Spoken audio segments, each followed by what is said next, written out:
This has put Hezbollah in a precarious position, especially in regions where Israeli aviation has reached. After 8 months of monitoring and precise financial tracking, it was revealed that the sum involved reached $942 million. We are talking about a case of financial flooding in Syria and particularly in Lebanon, with amounts reaching up to 55%. All of this is aimed at obtaining accurate information.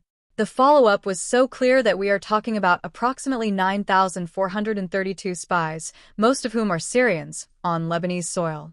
When we talk about these numbers, it reveals the human intelligence failure in accessing critical points, including reaching Hezbollah's leaders. The issue is not only about technological capabilities, but also about human resources in the southern suburbs. A key element has managed to surpass Hezbollah to the extent that, once Al-Aqsa brigades launched its missiles, an assassination occurred simultaneously, exposing how deep the infiltration is. According to Lebanon's Minister of Interior, the camps, both Syrian and Palestinian, were heavily infiltrated. This sheds light on the central issue, the black hole in the Al-Aqsa flood battle. The battle for revenge against Hezbollah has overshadowed the battle for Jerusalem. This is now seen as a strategic failure. Therefore, reliance is currently placed on members of the Al-Aqsa brigades and Hezbollah without any substantial alliances, as we are now talking about areas where the situation is exceptionally difficult. The second issue, which is extremely dangerous, is the fact that the revenge battle, driven by sectarianism and tribalism, is undermining the Al-Aqsa flood battle. According to evaluations, no Shiite faction can lead this battle, as doing so would immediately turn it into a crisis with Iran. The Iranian president was very clear about this. He stated that while Iran supports this battle, the Sunnis must lead it. This is particularly evident after Hania's funeral, which exposed the clear sectarian divide. Even if Hezbollah manages to temporarily recover from some strikes, important blows continue to hit, such as the destruction of the Fateh 110 and K-Bar missiles. As for Russian intelligence, they report that Israel has managed to destroy 80% of Hezbollah's missile capabilities. This leaves Hezbollah with only 20%, and Israel has refused any proposals to halt its strikes. The French, however, have suggested transferring these missiles to the Lebanese army, while also handing over the leadership of Gaza to the Palestinian Authority in exchange for a ceasefire in both Gaza and southern Lebanon. This proposal is still being pushed by the French, but the Israelis have rejected it. The Russians have confirmed that 80% of Hezbollah's military capabilities have been neutralized, leading to a collapse in its leadership structure, especially after the last significant strike in the southern suburbs.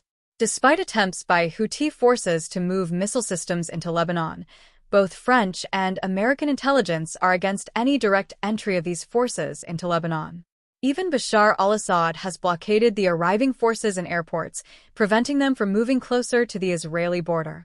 This complicates the situation further, particularly for Hezbollah, which is now facing a tight siege. With the closure of 8 out of 12 known weapons routes to Hezbollah, only 3 or 4 remain operational after the latest Israeli strikes. Russian intelligence has confirmed this. This indicates that Israel has succeeded in blocking Hezbollah's weapons supply, leaving the group to fight with what little it has left, and even that is being destroyed. Hezbollah remains silent, although it continues to face unexpected strikes. The Syrians are focused solely on regaining control of Damascus, while their interest in Jerusalem is minimal at best. Both the Syrian opposition and the regime are now involved in a geopolitical power play that has reshaped the regional landscape. This situation is reflected in the shifting dynamics of the Middle East, as confirmed by Israeli Prime Minister Netanyahu, who stated that the fall of Bashar al-Assad and the complete collapse of Hezbollah's leadership will radically alter the balance of power in the region. Russian intelligence further confirms that Hezbollah now possesses only 15% of its former missile capabilities, and the Syrian army's capacity has also been reduced by 85%. This report has been keenly observed by both Russian and Chinese intelligence. Iran has realized that its role in supporting the Al-Aqsa flood battle was secondary, and given the deep-seated sectarian divide, the Sunnis must now take the initiative. Iran's president was very clear on this issue during an interview on Al Jazeera, stating that any resolution to the Palestinian-Israeli conflict must come through a referendum by the Palestinian people. Iran will support whatever choice the Palestinian people make, even if that choice does not include a Palestinian state. This statement leaves the future of the conflict in the hands of the Sunni majority, and Iran has accepted that it cannot lead this battle alone, as it is primarily a Sunni cause. The schism between Sunnis and Shiites has become a dangerous reality, affecting even the ability of Hezbollah to acquire weapons. 8 of the 12 known supply routes to Hezbollah have been cut off, leaving only a few operational ones, as reported by Russian intelligence. This sectarian divide has been amplified since the assassination of Haniyeh, which has prevented the transfer of weapons to Hezbollah, further weakening their position. Bashar al-Assad's military has intervened to reopen some of the supply routes, but this intervention has been limited. Thus, the Al-Aqsa flood battle faces a serious crisis: sectarianism. According to Israeli intelligence, there are currently 143 prominent Sunni figures who have issued religious rulings against Hezbollah's involvement in the Al-Aqsa flood battle.